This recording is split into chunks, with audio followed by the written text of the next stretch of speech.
Bonjour, puis Bonjour. je vous accueille chez nous pour faire cette entrevue. On vous remercie beaucoup de votre décision de participer, puis c'est très apprécié. Ça me fait plaisir. Alors, je commence par vous demander votre nom, s'il vous plaît.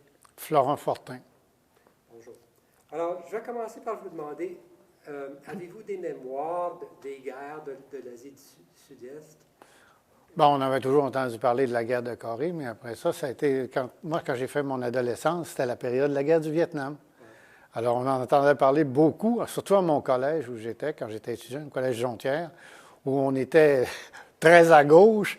On faisait des manifestations contre la guerre du Vietnam, toutes sortes de choses assez incroyables à l'époque. Oui, tous les jeunes étaient au courant, évidemment, de ce qui se passait en Asie. D'autant plus que même durant la guerre du Vietnam, il y avait eu un groupe de Vietnamiens du Nord-Vietnam, de Nord-Vietnamiens, qui étaient venus à notre collège faire une conférence pour nous dire comment les Américains les martyrisaient.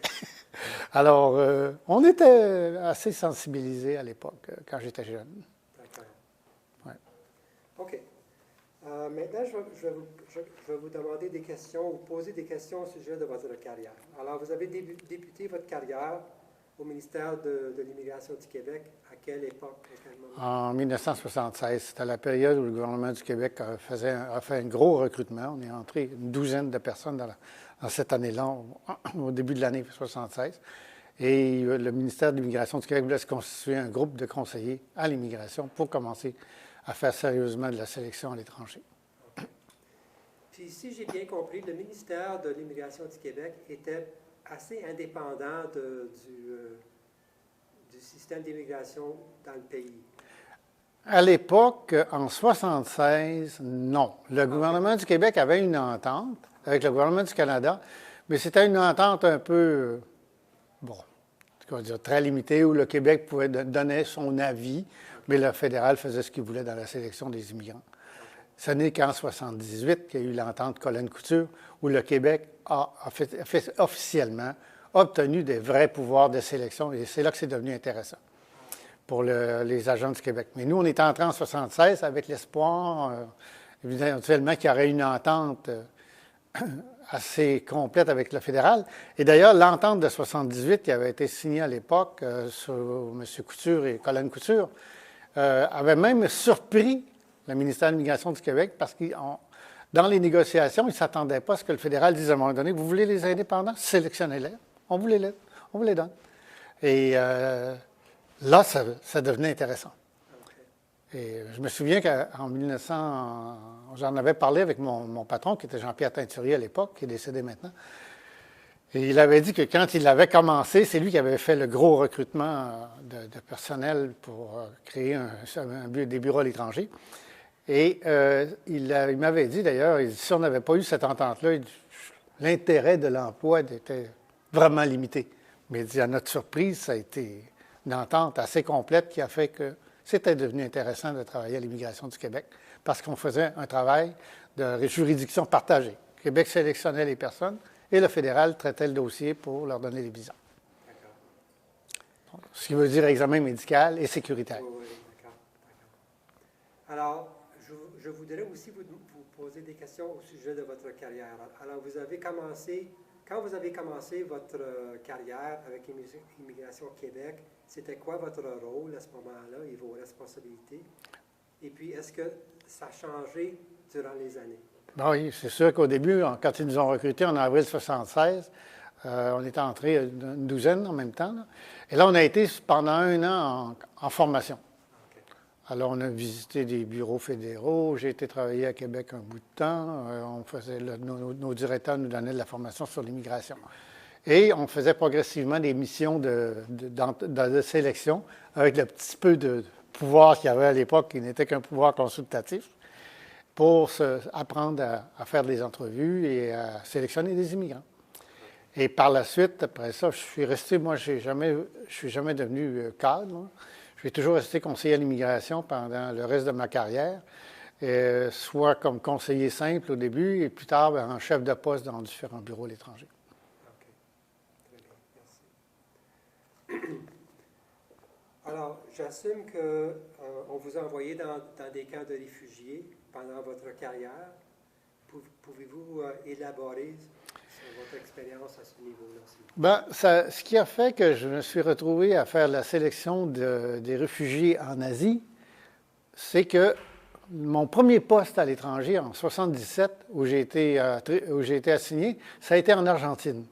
Okay. Or, à cette période-là, c'était la période des charmants militaires et de Pinochet au Chili. Alors, donc, il y avait beaucoup de réfugiés qui étaient en Argentine, et surtout des Chiliens.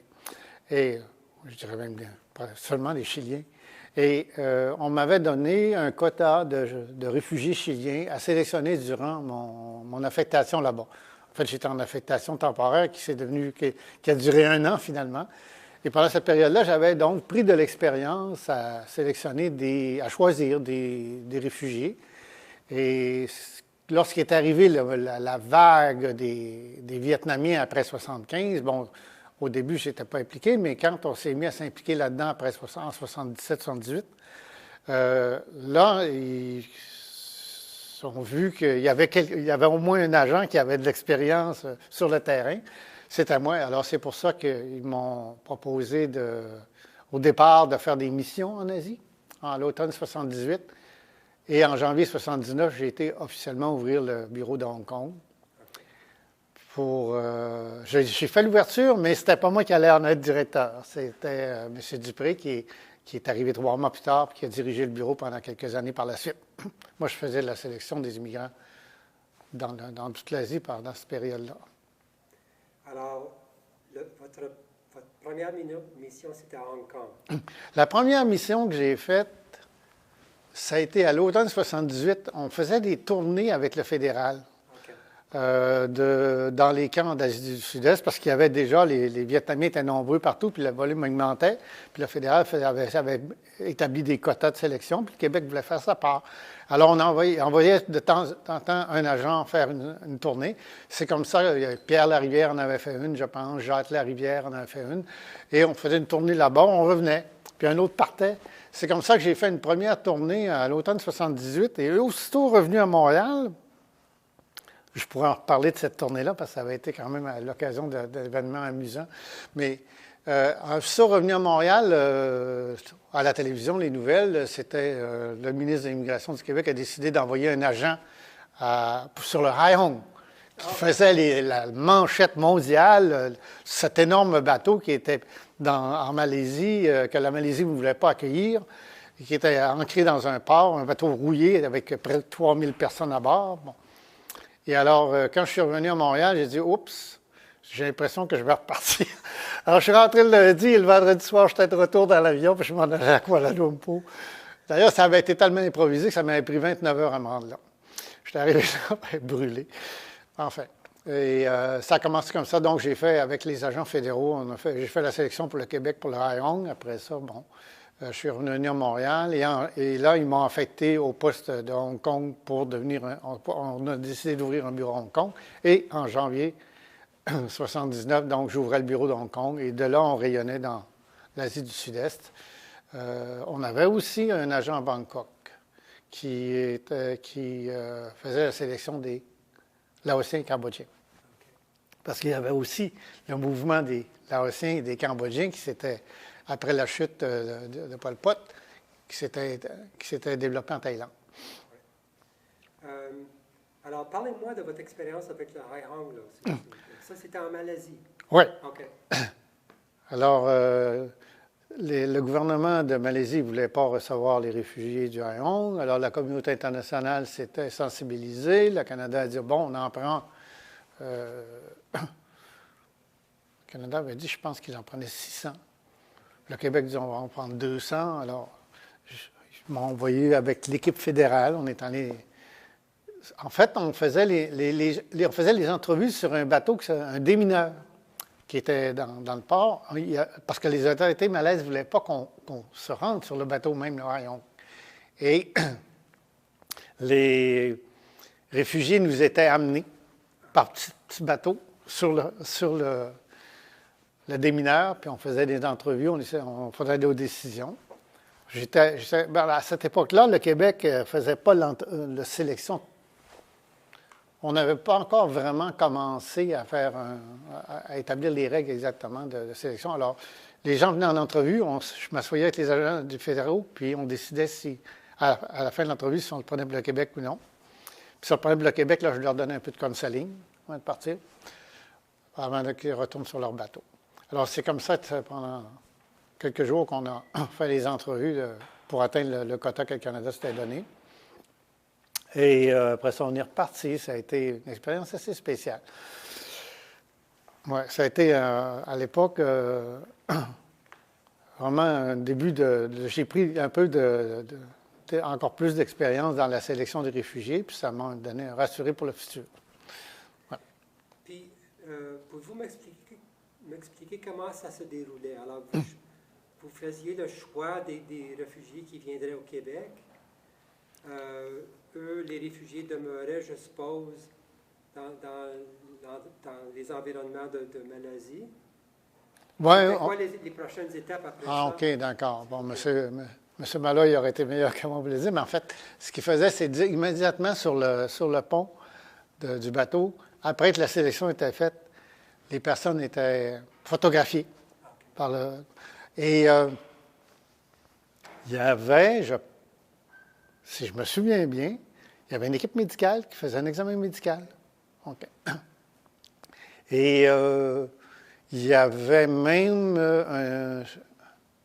une entrevue. Je ne suis pas sûr si c'était commencé à cette époque-là, une entrevue avec un agent de la Sécurité fédérale pour le sécuritaire. Puis ils étaient ramenés sur le bateau. Et plus tard, les autorités malaises les emmenaient dans un camp avant le départ là, pour les préparer à leur départ en avion, avec les avions nolisés par le Canada.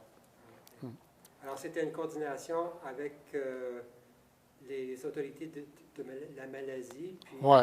Le gouvernement malais, évidemment, était obligé de s'impliquer parce qu'il fallait les autres pour la sécurité. Il fallait qu'ils les transportent, puis qu'ils les amènent à l'aéroport après. Puis... Okay. Maintenant, les détails de ces coordinations-là, je n'ai pas été impliqué parce que c'est le gouvernement fédéral, les agents fédéraux qui arrangeaient tout ça, évidemment. Et votre responsabilité, c'était la sélection? Moi, c'était uniquement la sélection. J'assume que vous avez, pendant votre expérience, vous avez quand même travaillé en partenariat, par exemple, avec les États-Unis, les Nations Unies, peut-être avec... possiblement avec d'autres pays, parce que je sais qu'il y a eu d'autres pays qui se sont rendus dans les camps de réfugiés pour aussi choisir des réfugiés. Ben, en réalité, la collaboration avec les autres pays, c'est qu'on parfois, là, avec le temps, là, plus tard, en 1979, et pendant qu'on faisait des missions en Malaisie, dans les camps, il est arrivé souvent le bateau qu'on prenait pour aller sur l'île de Pulau-Ubidong, par exemple, sur le bateau, on était plusieurs délégations qui arrivaient des fois en même temps. Les Nations unies en Malaisie s'occupaient de nous arranger les journées d'entrevue, s'arranger avec les autorités du camp de réfugiés, les autorités locales, pour qu'on ait un transport de bateau, nous réserver un bateau, organiser l'arrivée là-bas, pour pas qu'on arrive sans que personne ne nous attende, là. Donc, les Nations unies ont toujours été au courant de toutes les missions qui se faisaient, là. Et eux autres ont fait aussi l'enregistrement des personnes. Avec le temps, ils ont fini par monter des dossiers parce qu'il y avait besoin un peu de coordination, parce qu'on pouvait très bien, d'ailleurs, M. Molloy vous l'a dit dans son entrevue, on pouvait très bien se retrouver dans un camp et recevoir du monde qu'on avait, par exemple, nommé pour qu'ils viennent nous voir parce que leur famille voulait qu'ils viennent, qui nous arrivait en entrevue, qui était déjà sélectionné par un autre pays. Et on ne voulait pas dédoubler le travail ou commencer. Est-ce que les Nations unies n'aimaient pas tellement de voir que les immigrants les réfugiés pouvaient magasiner les pays, finalement. Ils disent, on vous offre la chance de partir, bien, prenez ce qu'on vous offre.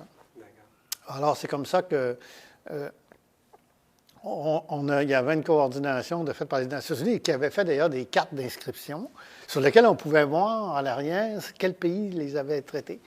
Et c'est amusant parce que, au début, les réfugiés, En général, les Vietnamiens au Canada, c'était la glace, les Esquimaux. Ils étaient un peu effrayés par le Canada. Tout le monde voulait aller aux États-Unis pratiquement. Et même, il y avait... On arrivait dans les camps, puis ces cartes bleues-là nous étaient présentées par les agents des Nations unies, puis les gens demandaient à être refusés par le Canada pour que les Américains les considèrent. Au début, c'était comme ça. Avec le temps, quand tu es venu, qu'il y avait tellement de monde, puis que les gens commençaient à attendre longtemps avant d'être sélectionnés pour être des mois et des mois et des mois, là, les gens qui avaient déjà été refusés ils demandaient d'être vus. Parce que les Américains voulaient... les Américains ne les prenaient pas tous, ou prenaient du temps. Puis là, à un moment donné, il y en avait marre. Puis si on était là, et vu qu'on était prêt à les prendre, bien là, ils étaient prêts à venir. Et, parce que, écoutez, le Pulau Bidong, par exemple, en Malaisie, est devenu, à un moment donné, c'était une ville. Il y avait, je pense, à un moment donné, je pense qu'il y avait 20 000 personnes dans ce camp-là. C'était même rendu qu'il y avait de la spéculation immobilière sur les huttes.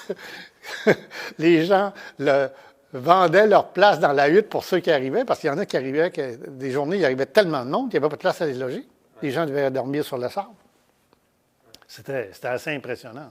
Parce qu'on a vu des journées, là, on quittait après avoir travaillé pour faire notre sélection. Là, on avait fini le nombre qu'on pouvait prendre. Là, et il y avait une queue il pouvait y avoir une queue de 2 000 à 3 000 personnes qui avaient attendu et qu'on ne pouvait pas voir. C'était impressionnant. Pulau Bidong, surtout. Là. Mais il y a eu tellement de camps en Malaisie. Il y en a ouvert, il y en a fermé, mais Pulau Bidong a été le plus gros. L'autre question que je voulais vous poser, c'est est-ce que le fait que certains Vietnamiens, Cambodgiens, Laotiens pouvaient parler la langue française ou étaient confortables à s'exprimer en français, est-ce que c'était un facteur pour décider de les choisir pour venir au Québec? Bon, écoutez, moi, je m'étais fait un peu des critères. Je me disais s'il y a quelque chose qui peut nous donner, qui peut avoir un lien avec le Québec. Donc, ceux qui parlaient français, c'est sûr que je leur offrais de venir, parce qu'au départ, en arrivant, ils étaient prêts à chercher du travail.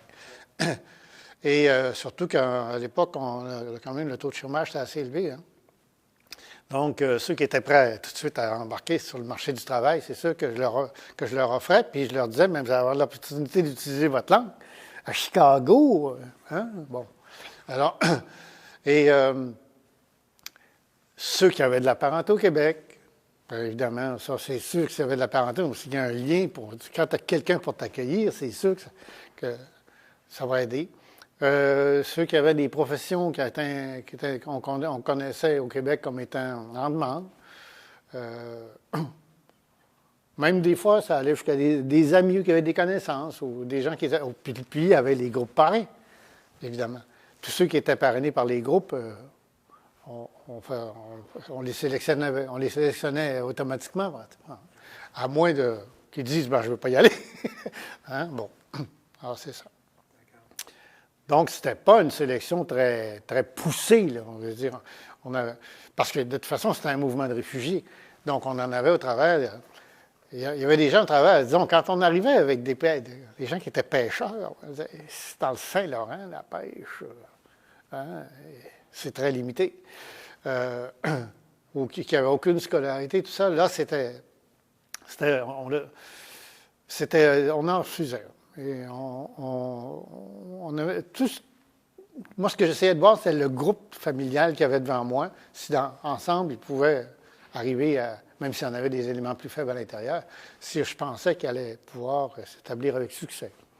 Donc, c'était quelque chose qui n'était pas mathématique.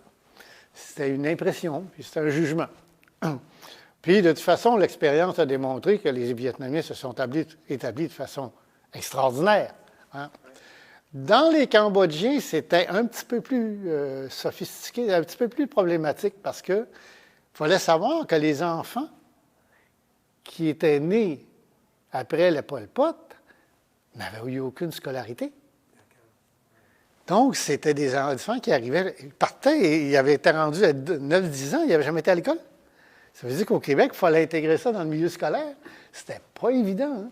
Ça a été un groupe, mais vous voyez, on n'en entend plus parler. Hein? se sont très bien établis quand même. Mais c'était plus préoccupant comme situation. Les Laotiens, on n'en a pas pris, on n'en a pas des tonnes, mais eux, ils n'avaient pas eu ce problème-là de scolarité. Mais les Cambodgiens, oui. C'est un peuple qui a drôlement souffert. Hein, avec Pol Pot, c'était inimaginable. C'était un massacre interne complètement absurde. Est-ce que la majorité des réfugiés qui ont été reçus au Québec, est-ce qu'ils étaient parrainés par des groupes privés ou est-ce qu'il y en a qui ont été parrainés par le gouvernement? Comment est-ce que... Ah bon, c'était, il y avait, les groupes privés, c'est un nombre important, là, mais écoutez, je ne me souviens pas des chiffres. Mais la majorité, je dirais, peut-être pas, parce que le gouvernement disait un groupe privé, un réfugié parrainé, un parrainé par le gouvernement. Ça tournait autour de, je ne sais pas, 45, 55, peut-être quelque chose comme ça. Mais les parrainages privés, ça a été la chose la plus extraordinaire que j'ai jamais vue. J'arrivais pas à le croire. On recevait les parrainages au bureau en Thaïlande, je me souviens, entre autres, quand j'étais en Thaïlande, parce que j'ai commencé à Hong Kong, après ça, j'ai été nommé en Thaïlande. Et on recevait des parrainages. Je regardais l'adresse du groupe parrain. Où c'est ça? Je ne connaissais pas ces endroits-là. Je n'avais jamais entendu parler de ces places. Et finalement, c'était des petits villages. Il y en a un que j'ai fallu que je regarde comme il faut sur la carte. C'était le village le plus au nord en allant vers la baie James. Il y avait des parrainages de partout. Toutes les paroisses voulaient avoir des réfugiés vietnamiens. Je me souviens, moi, dans mon village de naissance au lac Saint-Jean, je suis retourné là, je suis arrivé, il y avait des Vietnamiens qui étaient parrainés par des gens d'affaires du village qui s'étaient mis ensemble, puis ils avaient parrainé ces gens. C'est ceux qu'à long terme, ils ne sont pas restés. Mais ils ont fait un bout de temps. Puis ça sensibilisait beaucoup les villages qui étaient complètement québécois de souche, là, qui parlaient même, qui n'avaient même pas un anglophone là, dans la place, là, qui se sont sensibilisés à ce que c'était que des immigrants. Bien, il y en avait déjà eu. Je me souviens qu'en 1955, à peu près, un de mes oncles au Lac-Saint-Jean avait parrainé un réfugié hongrois. Ça avait été j'avais à peu près 5 ans. Je me rappelle, ça m'avait beaucoup impressionné. C'est mon premier contact avec des réfugiés, ça a été à peu près à l'âge de 6 ans, qu'on avait eu cet homme-là qui était venu chez nous. Et je me souviens, un souvenir d'enfance, je me souviens qu'on lui avait demandé qu'est-ce qui avait été le pire dans son adaptation au Québec. Et vous savez ce qu'il nous a répondu? Le café. Il trouvait notre café horrible et il avait raison. Parce qu'il était habitué à boire du café en Europe, qui était café musclé. Nous, on avait du Max Wallace instantané, là, complètement dilué. Alors ça, il avait trouvé ça épouvantable. J'ai jamais oublié cette réponse-là. Ouais. Bon, les Vietnamiens, c'était peut-être notre riz, peut-être, qui était être le plus dur, mais ils étaient capables de le faire eux-mêmes. Okay. Alors, dans les premières années de votre carrière, c'était quoi vos impressions des réfugiés, qu'ils soient vietnamiens ou cambodgiens ou laotiens? Comment avez-vous trouvé ces gens-là? Ah ben moi, j'étais très à l'aise avec eux parce que quand je suis allé, j'ai été nommé à Hong Kong. Je n'étais pas sûr si je voulais y aller à Hong Kong. Mais un coup rendu là, j'étais au ciel. D'ailleurs, peu après, j'ai connu une Chinoise et je me suis marié avec. Alors, j'avais pas trop de problèmes avec les Asiatiques. Non, j'aimais beaucoup cette communauté-là. Je m'entendais très, très bien avec eux.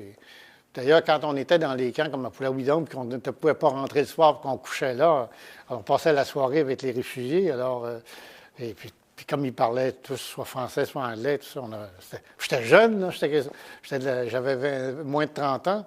Alors, c'était le rêve, c'était l'aventure, c'était extraordinaire. C'était extraordinaire. J'étais au 7e ciel, moi. J'aurais été prêt à travailler 24 heures par jour parce que j'aimais tellement ce que je faisais. On était au milieu, pour un jeune là, de l'époque, imaginez, on était dans le milieu de l'action mondiale, tout le monde parlait de ces réfugiés de l'Asie du Sud-Est, ces situations dramatiques et tout ça. Alors, pour nous, les gens, puis les équipes fédérales et provinciales, là, tous les gens qui étaient là, on était tous des jeunes, hein, parce qu'il fallait être en forme aussi pour faire les journées qu'on faisait, puis aller dans des endroits qu'on allait. Comme en Thaïlande, on était dans les zones, quand on allait à la frontière du Cambodge, là, on était dans des zones de malaria. Je ne sais pas comment ça se fait que je n'ai pas malaria, moi, parce que c'était les pires zones qu'on pouvait imaginer pour la malaria. Quand on allait dans les camps, ben, le côté sanitaire n'était pas toujours parfait, hein? C'est pas, si on peut dire. Voilà. OK. Puis, lorsque vous faisiez des entrevues avec les réfugiés, est-ce qu'eux partageaient leurs préoccupations avec vous? C'était quoi leur question? Non. Non? Ça c'était pas leur façon de fonctionner. Ah, okay. Alors, les réfugiés, on posait des questions, ils répondaient oui, non. Ils ne parlaient pas beaucoup. Okay. Ils ne voulaient pas nous insulter. Hein? Ils savaient qui c'est qui avait le gros bout du bâton. Donc, ils ne voulaient pas poser de questions qui puissent surtout qui puissent les... Ils avaient peur d'en posant des questions Okay. comment je dirais, de se pendre. Oui, d'accord. Alors, je pense que même qu'ils avaient des petits conseils qui leur étaient donnés. Répondre aux questions, puis, non, de nous demander si ça allait, non. Okay. Ils ne posaient jamais de questions. Si on disait oui, parfait, merci beaucoup. Quelques-uns se mettaient à pleurer parce qu'ils étaient contents. D'autres, puis si on disait non, merci beaucoup quand même, c'était toujours très, très poli. Non, c'était impressionnant. Okay. C'était pas des revendicateurs. Non. Ouais. Est-ce que vous aviez l'impression que les réfugiés étaient prêts pour faire leur migration au Québec, au Canada? Comment avez-vous Au début, perçu ça? Au début, je me souviens que dans les premiers temps qu'on a commencé à aller à Pulau-Bidong, j'étais à l'époque avec un agent, je faisais ça souvent des missions à deux, avec un agent fédéral ou deux. Et je me souviens que Dick Martin et moi, on avait été impressionnés de voir à un moment donné, au début, là, vraiment, au début de 79.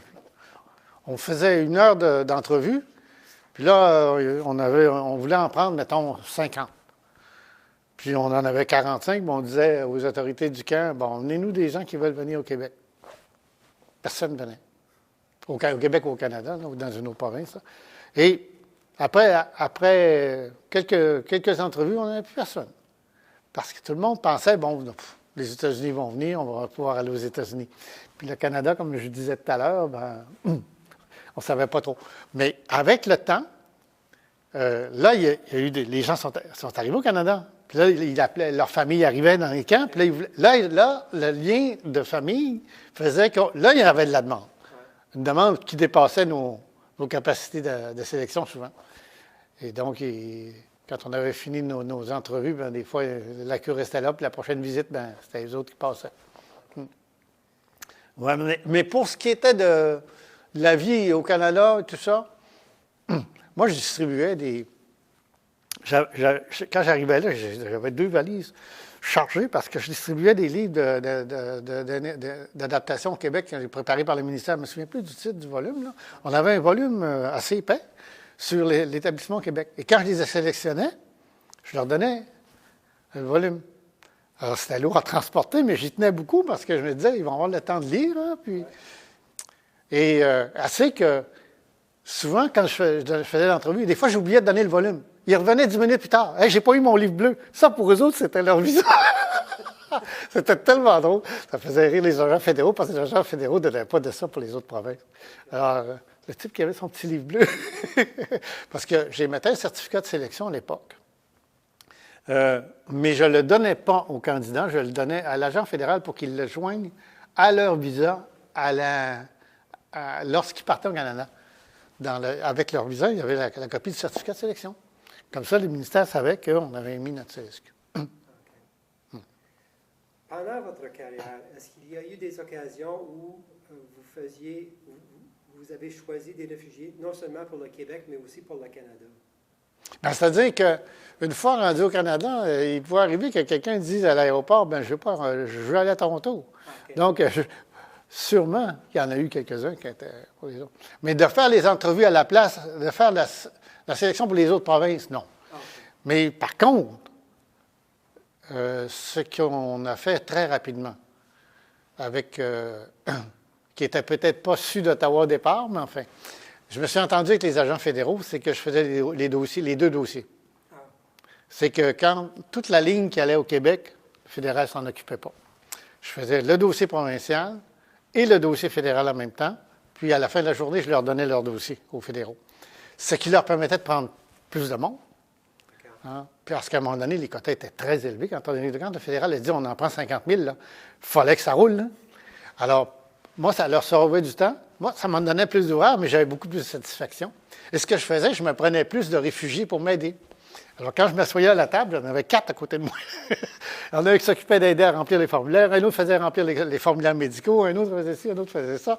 Et ramassait des dossiers pour des documents pour le fédéral, tout ça. Alors, on mettait tout ça ensemble à la fin de la journée. Alors, moi, ça me prenait une table assez large pour faire mon travail, mais ça roulait bien. OK. Ça roulait bien. Puis vous avez passé combien d'années dans le sud-est de l'Asie?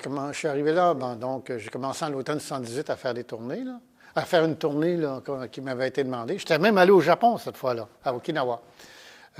On pourra y revenir parce que ça a été assez spécial cette mission-là. Et j'ai commencé à l'automne 78 et je suis rentré au Québec en 1982. Donc, j'ai été affecté à Hong Kong, à Singapour et à Bangkok dans cette période-là. J'ai fait les 3 bureaux. Donc, j'ai fait une quantité de camps impressionnante. Là. Parce que je faisais la Malaisie, l'Indonésie, la Thaïlande, les Philippines, j'ai fait le Japon, puis c'est ça, oui. En Thaïlande, il y avait des camps partout. Oui. C'était très dispersé. Puis en Malaisie, il y en a eu, ça a commencé, il y avait Pulau Besar, je me souviens au début, qui a été fermé. Après ça, il y a eu Kuantan, il y a eu plusieurs camps à Kuantan, dont 2 ont fermé, le plus gros resté. Il y avait Pulau Tenga, il y en avait. En fait, ce que je faisais, c'est que je partais avec l'équipe fédérale, puis on faisait du nord au sud, d'un camp à l'autre, on descendait en taxi d'une ville à l'autre, passant en bateau des fois pour aller sur les... Pulau Tenga et Pulau Bidong étaient sur des îles. Et c'était assez long pour se rendre à Pulau Bidong. Et comme M. Molloy vous l'a dit, des fois, on était obligé de coucher sur notre table parce que, à cause de la température, le capitaine du bateau ne voulait pas repartir. Il disait, c'est valable, on reste ici, tempête, demain, on repartira demain. C'est ça. Et je me souviens à Pulau Bidong, au début, la première fois qu'on est allé j'étais avec Dick Martin, ils nous avaient mis une table à côté de la zone des poubelles. Et il y avait tellement de mouches qu'ils nous avaient apporté des Coca-Cola. On n'a pas pu les boire parce qu'après 30 secondes, ils étaient remplis de mouches. On pouvait pas... Les mouches remplissaient la bouteille. Enfin, mais après ça, les réfugiés s'organisaient beaucoup. Ils étaient très bons. Ils se faisaient des comités, là, puis ils s'organisaient très bien pour nous accueillir. Avec le temps, ça s'améliorait. Mais au soleil, à 35-40 degrés, là, faire des entrevues, parfois, c'était dur. Le soir, on dormait bien. Alors, parlez-moi du Japon. Ah non, au Japon, c'est parce qu'il est amusant. Ce qui est arrivé d'amusant, c'est que il y avait eu quelques bateaux de Vietnamiens qui s'étaient rendus au Japon.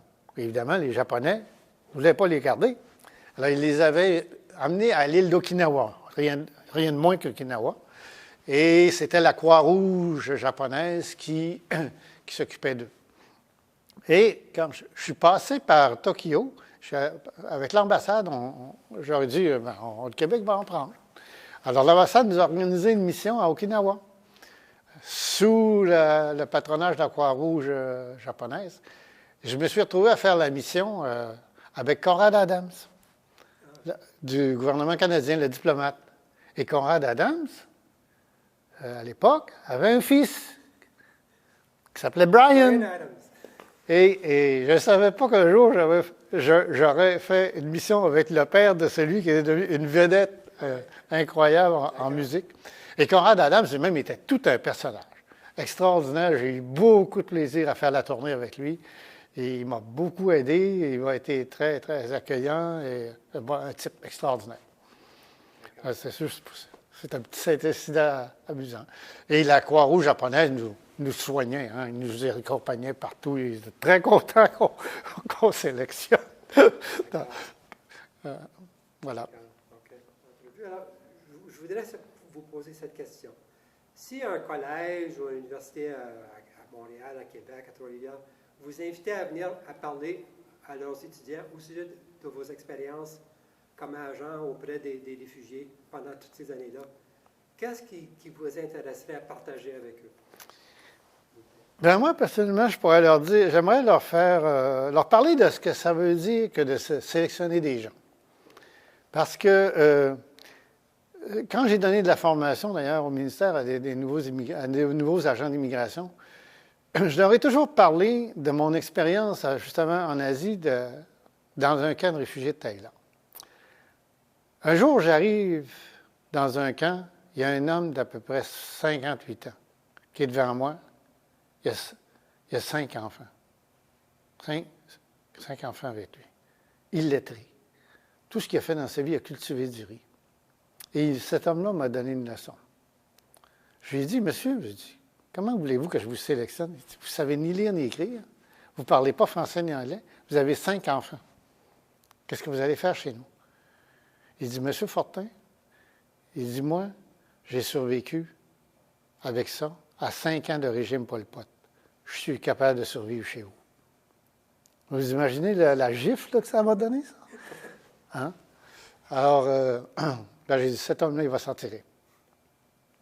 Et j'ai accepté.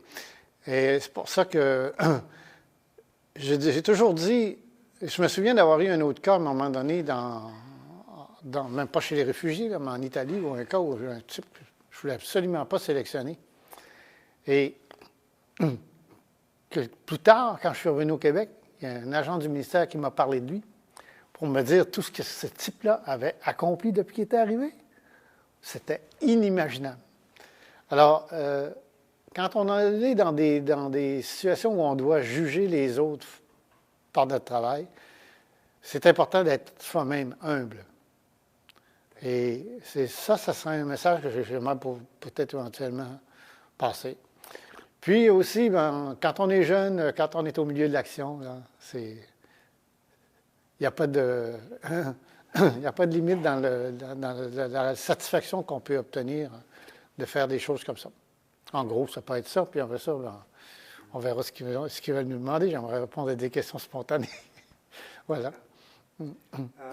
Y a-t-il d'autres choses que vous voudriez partager avant la fin de notre entrevue au sujet de votre expérience? Je ne sais pas.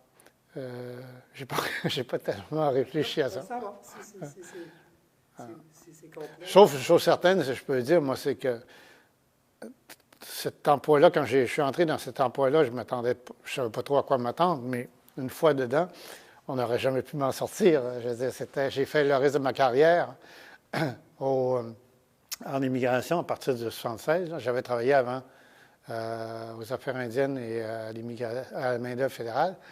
Mais le coup là-dedans, c'était extraordinaire. Et à la fin de ma carrière, je ne voulais plus être à l'étranger parce que j'avais pour toutes sortes de raisons. Mais au Québec, je me suis occupé pendant les dernières années de ma carrière, les 15 dernières années de ma carrière, de répondre au public qui avait des problèmes. Parce que l'immigration, c'est infernal comme processus. J'ai toujours dit aux gens, il y a 2 lois qui sont indigestes au Canada, c'est la loi d'impôt et la loi de l'immigration. Et imaginez-vous, si quelqu'un prenait le temps de regarder les textes de loi fédéraux du fédéral, la loi et le règlement, et quelqu'un qui arrive à le lire et à le comprendre, dans un trait, il sort de là, il est fou, c'est sûr. C'est tellement compliqué. Et en plus, au Québec, on a la loi et le règlement québécois. Hein? Puis on sait actuellement quelle histoire que ça fait à l'Assemblée nationale. Bon. Alors, par contre, quand j'étais au ministère au service du conseil à l'immigration, donc j'aidais beaucoup les gens qui étaient en problème avec le système. Je ne cherchais pas à leur faire des faveurs, c'était de leur donner leur juste. Et ça, c'était extraordinaire parce que à chaque minute, à chaque moment de la journée, il pouvait arriver n'importe quelle situation un peu abracadabrante, que personne ne savait quoi faire, puis il fallait la résoudre. Ça a été pour moi un plaisir quotidien inoubliable. J'ai eu beaucoup de plaisir dans ma carrière.